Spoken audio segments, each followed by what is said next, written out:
हार कर जीतने वाले को बाजीगर कहते हैं, ये आपने फिल्मों में तो जरूर सुना होगा। लेकिन आज जिस व्यक्ति की कहानी मैं आपको सुनाने जा रहा हूं, उस व्यक्ति ने अपने खुद के जीवन में ये करके दिखाया है।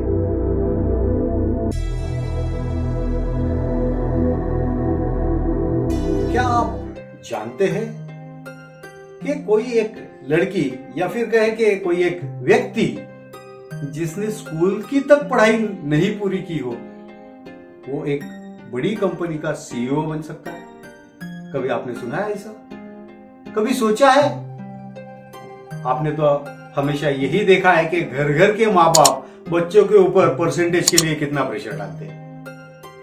तो बिना पढ़ाई के कोई आगे बढ़ सकता है जीवन में, ये तो कोई मानेगा ही नहीं। आप भी नहीं मानेंगे, मैं खातिर के साथ कहता हूं। लेकिन आज मैं आपको जिस लड़की के बारे में बताने जा रहा हूं, उसका बचपन से पढ़ाई में दिल नहीं लगता था। छोड़ दिया उसने स्कूल, और उसके माता पिता ने उसकी शादी उम्र के सिर्फ 12 साल में करा दी। यानी कि लड़की की उम्र सिर्फ 12 साल थी तब उसकी शादी करा दी।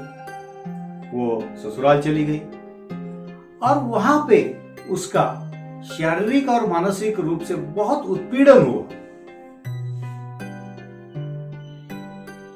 वो तंग आ गई हालात से, वहां से भाग निकली, मायके लौट आई। अपने घर वालों से उसने कहा कि उसे कितनी तकलीफ पहुंचाई है ससुराल वालों ने। तो वो बोल पड़े कि नहीं बेटा, तुम वहीं जाओ, वही तुम्हारा असली घर है, वही तुम्हें वापस जाना पड़ेगा। उसे कुछ समझा नहीं, वो रोती रही। तो उसके पिताजी की एक बहन थी वहां पे, वो लड़की उनके पास जाके रो पड़ी और बोली ये क्या है, क्या करूं मैं अब? तो वो बोली जान दे दे, आत्महत्या कर ले। और बाद में उस लड़की ने सचमुच आत्महत्या की। वो मरी नहीं, उसकी तरफ से तो उसने आत्महत्या की थी, लेकिन वो आत्महत्या की कोशिश ही साबित हुई, वो मर नहीं गई। उसने तो पॉइजन पी लिया था। और किस्मत भी ऐसी कि जिसके कहने पे उसने ये किया, उसी ने उसको देखा, उसके बाजू में पॉइजन की बोतल पड़ी थी। फिर उसी ने आगे का सब इंतजाम किया, लड़की को अस्पताल पहुंचाया, उसका ट्रीटमेंट कराया, उसकी जान भी बच गई। पता नहीं कैसे जान बचने के बाद में उस लड़की में कहां से आत्मविश्वास आ गया।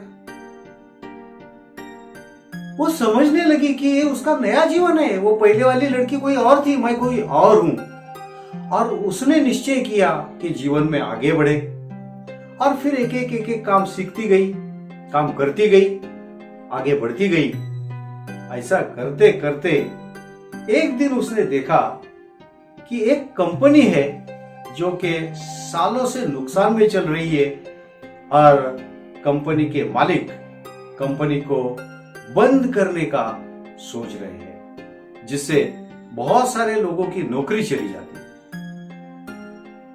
वो नौकरों ने ये लड़की, जो कि अब काफी बड़ी हो चुकी थी, उनसे मिलके अपनी कथा सुनाई और बोले कि आप हमारे लिए कुछ करें, क्योंकि ये तब तक समाज के लिए बहुत कुछ कर रही थी। और उस औरत ने फिर कंपनी के मैनेजमेंट से, बोर्ड ऑफ डायरेक्टर से बात की। वो बोले कि वो तो कुछ कर नहीं सकते थे, क्योंकि हालात ही ऐसे थे, कंपनी नुकसान में चल रही थी, तो उनको तो बंद करना ही था। तो ये औरत ने कहा ठीक है, मैं उसको प्रॉफिट में लाके दिखाती हूँ, आप मेरे पास सौंप दीजिए। और उन्होंने भी डेयरिंग किया, उन्होंने भी सौंप दी कंपनी। और इस लेडी ने उस कंपनी को फिर से प्रॉफिट में लाया। वैसे तो मैं देखता हूं कि कॉलेजेस में सिखाया जाता है टर्न अराउंड मैनेजमेंट। स्टूडेंट्स को लगता है कि उन्हें टर्न अराउंड मैनेजमेंट समझ में आ गया है, वो तो बुकिश होता है। ये लेडी ने वो करके दिखाया, वो भी एक ऐसी लेडी जो पढ़ी लिखी नहीं थी। कंपनी का नाम है कमानी ट्यूब्स लिमिटेड, और उस सम्माननीय लेडी का नाम है कल्पना सरोज। मेरा तो गला भर आया है ये सब बताते हुए। इतनी महान है वो। उम्मीद है आपको इससे प्रेरणा मिलेगी और आप भी अपने जीवन में कुछ कर दिखाने का निश्चय करेंगे। धन्यवाद।